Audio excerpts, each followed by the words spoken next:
Anda kembali bersama kami di Sapa Indonesia Malam. Rencana pertemuan antara Megawati dan Prabowo tinggal mencocokkan waktu antar keduanya. Namun apakah pertemuan ini akan membawa rekonsiliasi antara PDIP dan Gerindra?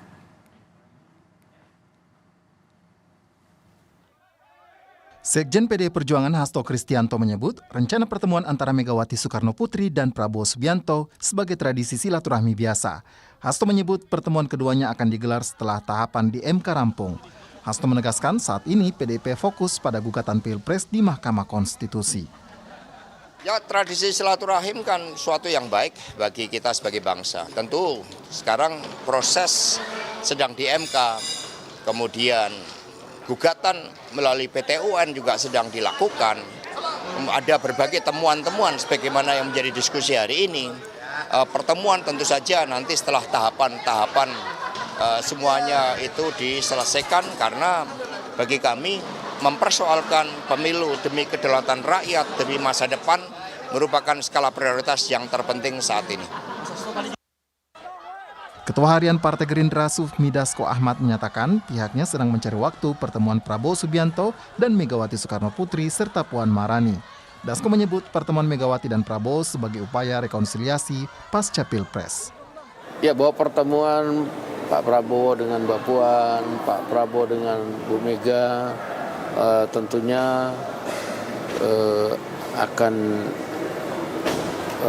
direncanakan, akan dibicarakan bersama, dan nanti pada saatnya akan diberitahu kepada wartawan gitu.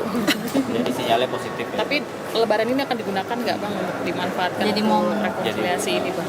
Nah, ini kita belum tahu apakah kemudian Pak Prabowo ada di Indonesia pada saat Lebaran atau kemudian Bu Mega kemudian juga berencana ada di Indonesia.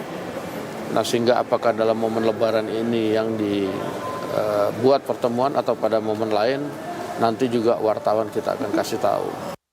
Wakil Presiden terpilih Gibran Rakabuming Raka menyebut masih menanti perkembangan terbaru mengenai rencana pertemuan dua tokoh yang pernah bersatu dalam Pilpres 2009. Kalau sudah ada kepastian kami kita dekat Lebaran ini ya? Ada kemungkinan pertemuan di Solo, Mas?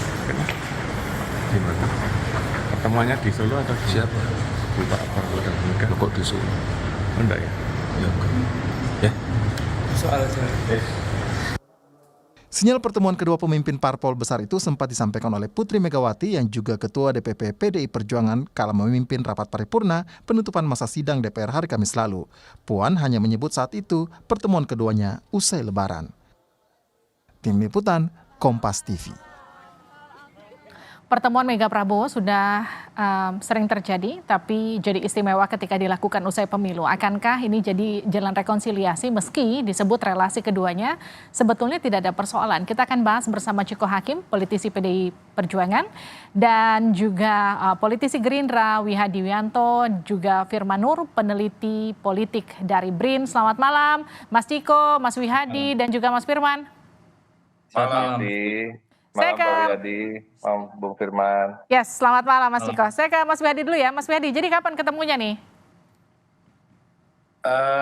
Pertemuan ini kan sudah merupakan satu pertemuan yang mungkin ditunggu-tunggu ya. Dan memang ini pertemuan dua tokoh bangsa yang sebenarnya tidak ada masalah apa-apa, dan ini adalah merupakan sesuatu pertemuan yang silaturahmi.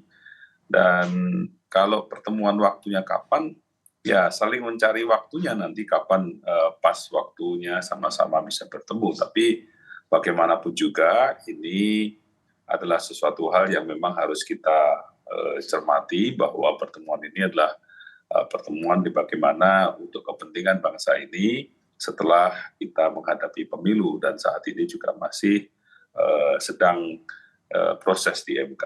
Jadi kita masih menunggu waktu yang tepat saja. Jadi waktu yang tepat atau waktunya Bu Mega yang ditunggu sebenarnya Pak Wihadi? Ya sama-sama, karena kan juga Pak Prabowo juga mempunyai kegiatan-kegiatan, Pak Bu Mega juga ya. Jadi kita sama-sama untuk mencocokkan waktunya lah. Ini kan sudah ada beberapa pembicaraan yang mungkin tinggal menunggu waktunya saja. Baik, tinggal menunggu waktunya Mas Ciko. Jadi sebetulnya kapan Bu Mega akan meluangkan waktu untuk bertemu Pak Prabowo? Karena kemarin kan Mas Hasto sempat nyebut usai sengketa di MK selesai. Artinya pasca Lebaran di atas tanggal 22 April. Pastinya yang utama tentunya pertama-tama kami kan masih ada gugatan di Mahkamah Konstitusi. Nah itu kita selesaikan dulu supaya semuanya jadi clear apa yang menjadi ketetapan dari hasil pemilu ini.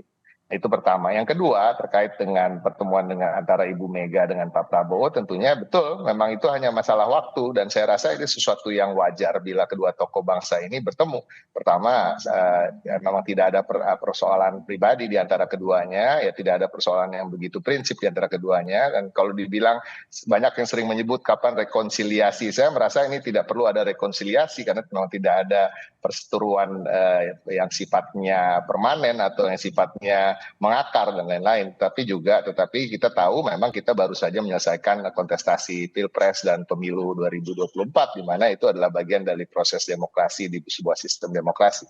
Jadi memang masalah waktu aja, tapi yang utamanya pasti menunggu hasil dari putusan Mahkamah Konstitusi dan kami menyambut positif pertemuan tersebut karena ini baik untuk bangsa dan kalau kita berasumsi salah satu dari kedua tokoh itu adalah pemenang dari Pilpres misalnya dan salah satu berasumsi juga salah satu dari kedua tokoh tersebut adalah pemenang dari pemilu legislatif. Nah ini suatu hal yang wajar bila keduanya bertemu dan saya rasa untuk kebaikan bangsa ke depan. Terkait dengan agendanya tentu saya masih melihat agendanya kami sebagai dari Partai PDI Perjuangan tentu melihat masih agenda dari silaturahmi.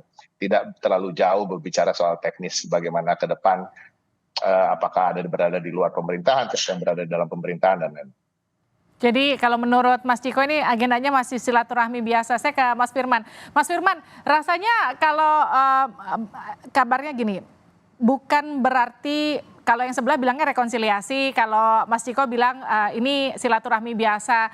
Nampaknya nggak ada yang biasa kalau politik ya, Mas Firman ya. Apalagi ini pasca pemilu, kita cuma bisa bicara soal rekonsiliasi apakah ujungnya akan berakhir menjadi rekan sekoalisi ataukah menjadi oposisi. Bukankah begitu Mas Firman? Iya, politik itu selalu menarik dan apapun masih bisa terjadi. Namun juga politik bisa dilihat dari track record yang tengah terjadi saat ini. Kalau kita perhatikan memang ke depannya ini akan ada suatu dialog yang sangat menarik, yang sangat perlu kita apresiasi.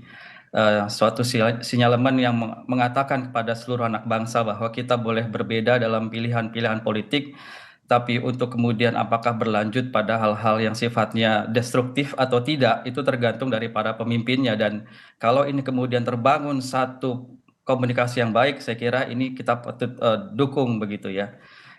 Tapi saya duga juga pembicaraannya tidak terlalu sama sebetulnya dengan pembicara yang lain, tidak terlalu mendetail di dalam makna akan membangun satu koalisi sampai sejauh itu tidak.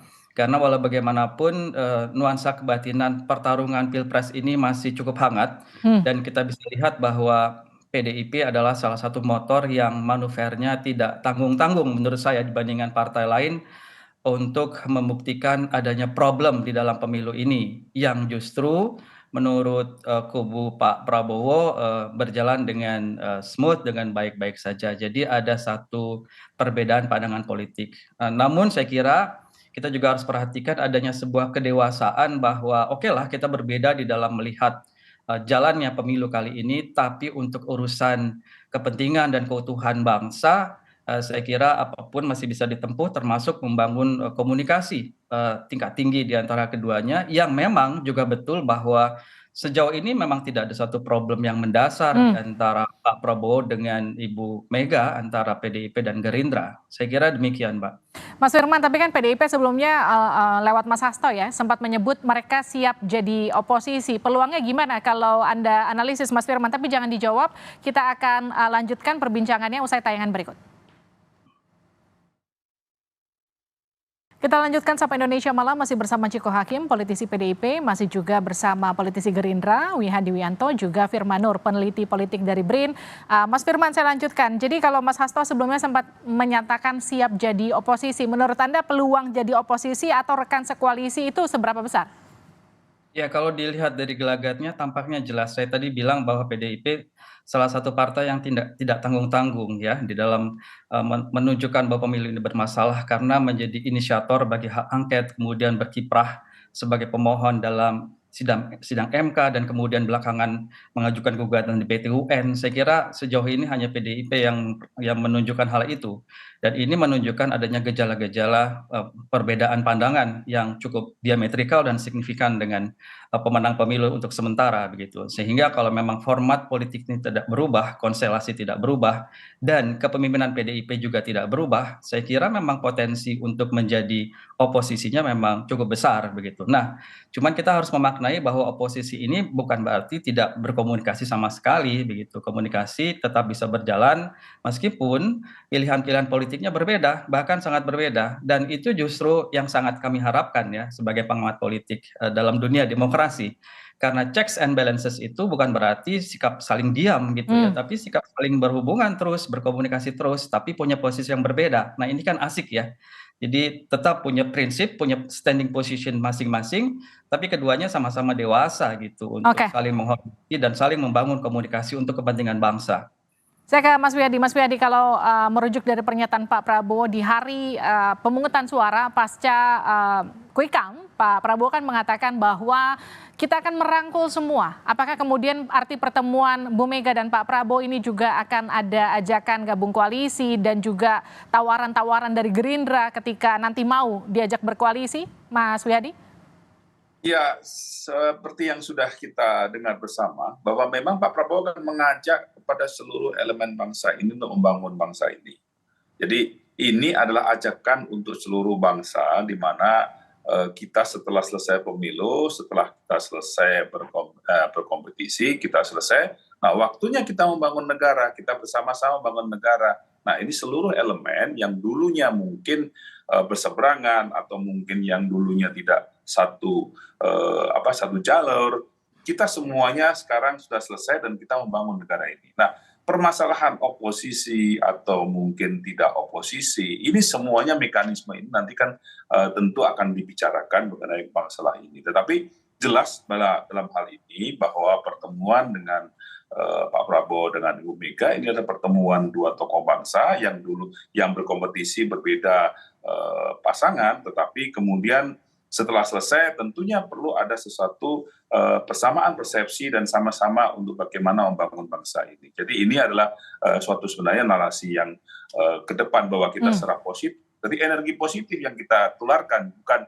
energi yang selalu disuruh untuk negatif terus oleh para pengamat. Ini kan pengamat dan juga peneliti ini kan melihat seakan-akan kalau bisa berantem terus sehingga bisa ada yang diolah terus gitu kan. Nah ini kan kita ini membangun negara. Jadi inilah sebenarnya kepinginnya bahwa kita ini sama-sama kita selesai, kita membangun negara. Jadi kalau kita melihat Amerika bagaimana dengan Demokrat dan Republik, setelah selesai semuanya membangun negara, mereka adalah Amerika. Dan inilah yang harus ditularkan energi ini, bahwa setelah selesai pemilu, kita ini bangsa Indonesia dan kita membangun bangsa Indonesia. Itu dia yang tadi sempat disinggung Mas Firman, ketika bicara membangun negara, berkoalisi bersama, bagaimana memastikan check and balance itu masih berjalan? Checks and balances itu tetap harus dijalankan dan itu adalah ada di legislatif. Dan legislatif ini kalau kita melihat komunikasi legislatif ini bahwa ada partai-partai, ada yang tidak setuju dengan pemerintahan dan program pemerintahan itu selalu disampaikan dalam checks and balances di DPR. Kalau kita melihat situasi bagaimana rapat-rapat di DPR itu program pemerintah tidak begitu saja. Tentu ada yang namanya kritik kepada pemerintah dan udah perbaikan, bukan berarti bahwa menentang program itu tidak menjalankan, tetapi memberikan perbaikan, memberikan usulan untuk perbaikan itu selalu dilakukan dan itu ada di legislatif. Dan disinilah checks and balances itu kan sudah diciptakan antara eksekutif dan legislatif. Jadi saya kira ini adalah suatu mekanisme yang sudah ada dan ini di sistem pemerintahan sudah berjalan dengan baik. Baik. Mas Ciko, kan kalau kita hitung-hitungan nih Mas Ciko ya, dari suara parlemennya kubu pemerintahan kan sekarang masih kurang dari 50%. ketika PDIP bergabung itu akan menjadi sangat besar begitu, karena PDIP punya sekitar 18% suara di legislatif. Mas Ciko sendiri melihatnya seberapa besar godaan dari koalisi pemerintahan ini untuk mengajak PDIP bergabung sebetulnya? Kami tidak ingin berandai-andai terlalu jauh ke sana seperti saya sampaikan tadi, bahwa kami masih menunggu apa yang menjadi sidang gugatan di Mahkamah Konstitusi. Itu yang pertama. Yang kedua, tentunya pemerintahan yang baru ini kan masih cukup lama ya, masih beberapa bulan lagi untuk terlaksana, yaitu bulan Oktober Presiden Jokowi baru selesai menjadi Presiden Republik Indonesia. Jadi pada prinsipnya ya kita sampaikan bahwa bahu-membahu membangun bangsa ini tidak harus serta-merta berada dalam satu koalisi besar di pemerintahan. Berada di luar pemerintahan juga begitu. Checks and balances yang dimaksud juga bukan berarti kalau berada di luar pemerintahan, let's say ada 100 kebijakan yang diinginkan oleh pemerintah, lalu 100-100-nya kita semua akan kita anti gitu kan, tidak begitu juga gitu. Baik. Jadi contohnya misalnya kalau memang let's say kita PDI Perjuangan berada di luar pemerintahan, kemudian ada kebijakan-kebijakan yang sesuai dengan visi misi ketika kita berkampanye selama pemilihan presiden maupun pemilu legislatif kemarin, ya tentu akan kita dukung. Gitu. Tapi tentunya hal-hal yang prinsip yang memang tidak sesuai dengan apa yang kita bayangkan, bagaimana untuk membangun bangsa ke depan akan kita lawan. Bisa lah ya jadi oposisi rasa koalisi nanti ya? Nah, sebenarnya nggak ada rasa koalisi, kita lihat aja bagaimana. Karena kan tujuannya semua kan ingin membangun bangsa, tetapi tentu cara-cara yang berbeda. Baik, terima kasih Mas Ciko, Mas Wihadi, Mas Firman, terima kasih sudah bergabung di Sapa Indonesia Malam. Livin mancing-mancing aja. Saya masih nanya-nanya oposisi rasa koalisi, asal jangan koalisi rasa oposisi nanti. Di negara demokrasi maju oposisinya kuat, jadi sama-sama terhormat menjadi oposisi. Siap. Terima kasih sudah bergabung di Sapa Indonesia Malam. Malah jadi kartel, itu bahaya. Siap. Sehat-sehat selalu.